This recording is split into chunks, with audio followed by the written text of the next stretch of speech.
पर बदकिस्मती क्या है आज के युग में?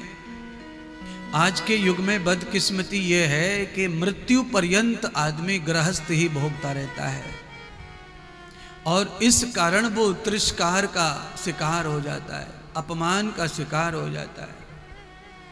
परिवारी जन उसका सम्मान नहीं करते, परिवारी जन उसका सत्कार नहीं करते, परिवारी जन उसकी सेवा नहीं करते। क्यों नहीं करते? आप स्वयं जानते हैं। आपके जूते चप्पलों को 2 साल हो जाएं, चप्पल में घिसाव आ जाए, गड्ढा पड़ जाए, तनी टूट जाए, तो आप क्या करते हैं? उसको आप उसे कंडम करके फेंक देते हैं, कूटे कटकड़े में डाल देते हैं। चप्पल में घिसाव नहीं पड़ा है और तनी टूट गई तो आप उसे सिलवाने की कोशिश करते हैं, कुछ दिन पहन लेंगे। पर जिसमें घिसाव भी पड़ गया और तनी भी टूट गई तो आदमी उसे फेंक देता है और उसकी ओर देखता नहीं है। यही हाल बुजुर्गों का होता है, बूढ़े शरीर का होता है। वो कंडम हो जाता है, किसी के काम का नहीं रहता, ऐसा लोग सोचते हैं। पर मैं आपको बताना चाहता हूं, मानव का शरीर मृत्यु पर्यंत, चाहे वो 200 साल का हो, चाहे 300 साल का हो, चाहे 80 साल का हो, अंतिम समय तक मानव का शरीर काम का ही रहता है। अगर उसमें राम विराजमान है तो वो कभी भी निष्काम, कभी भी दुष्काम नहीं होता, हमेशा ही सकाम बना रहता है, हमेशा फलदायी बना रहता है। पर वहां भी बदकिस्मती है मानव की, राम नहीं है शरीर में। राम होके भी राम का स्थान दूसरों को दे रखा है सबने। कोई बिरले लोग ऐसे हैं जिनके शरीर में राम विराजमान है, महादेव विराजमान है, उनकी जगह उन्हें प्राप्त है।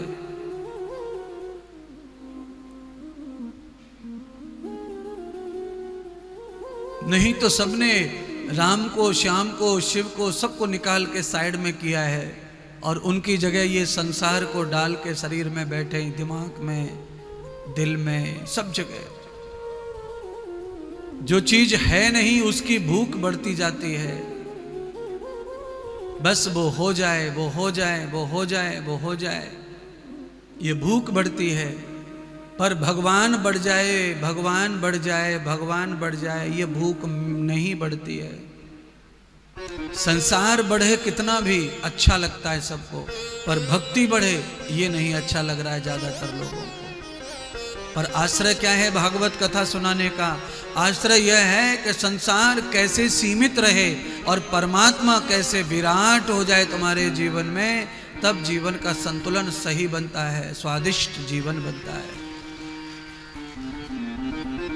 अच्छा बताओ, आधा किलो आलू की सब्जी में कितना नमक हो? आधा किलो में आधा किलो नमक डाल दिया जाए, 1 कप चाय में 1 कप चीनी डाल दी जाए, तो मुझे लगता है चाय पीने वाला सबसे पहले ये कहेगा कि चाय है नहीं, ये तो जलेबी की चाशनी है। सब्जी खाते से ही आदमी बोलेगा कि पूरे जगत का नमक इसी में डाल दिया। और घर में तो ऐसा लोग बोले बगैर मानते भी नहीं है, थोड़ा ज्यादा नमक हो गया तो बोली डालते हैं कि पूरा डिब्बा उड़ेल दिया, फूट गई तेरी, दिखे ना तो है। फ्री का समझ रही है, सस्ता समझ रही है, इससे मतलब सब डाल दो। देखिए, स्वाद तो नमक से ही आता है सब्जी में, पर ज्यादा पड़ने पर स्वाद खत्म भी हो जाता है। जीने में मजा तो संसार के साथ ही है, पर संसार अगर ज्यादा हो गया तो सजा में बदल जाता है, इस बात का भी ख्याल रखना है। पूरी सब्जी फेंकनी पड़ेगी मोरी में, पूरी सब्जी फेंकनी पड़ेगी, खा नहीं सकता कोई उसे। और पानी उसमें डाल डाल कर नमक को कम करने की कोशिश करो तो सब्जी का सब कुछ खत्म हो जाएगा।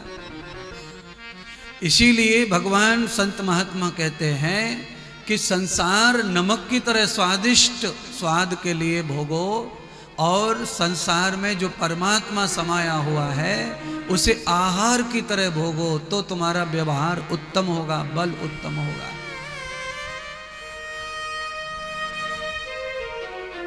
कभी कभी पहले पुराने ज़माने में गरीबी थी सब लोगों के घर में, तो लोग नमक रख के रोटी खा लेते थे। प्याज का टुकड़ा रख लिया, नमक रख लिया, खाली रोटी नमक और प्याज से। सब्जियां हफ्ते में एक आध बार बनती थी, रोज वही। पर इसका मतलब ये नहीं है कि रोटी में कितना नमक, वही चुटकी भर नमक, उससे ही पेट भर जाता। तो बस आज की कथा में आपको ये समझना है कि संसार स्वाद के लिए है, संसार को लाद करके घूमने के लिए नहीं है। संसार स्वाद, और स्वाद सीमित होना चाहिए।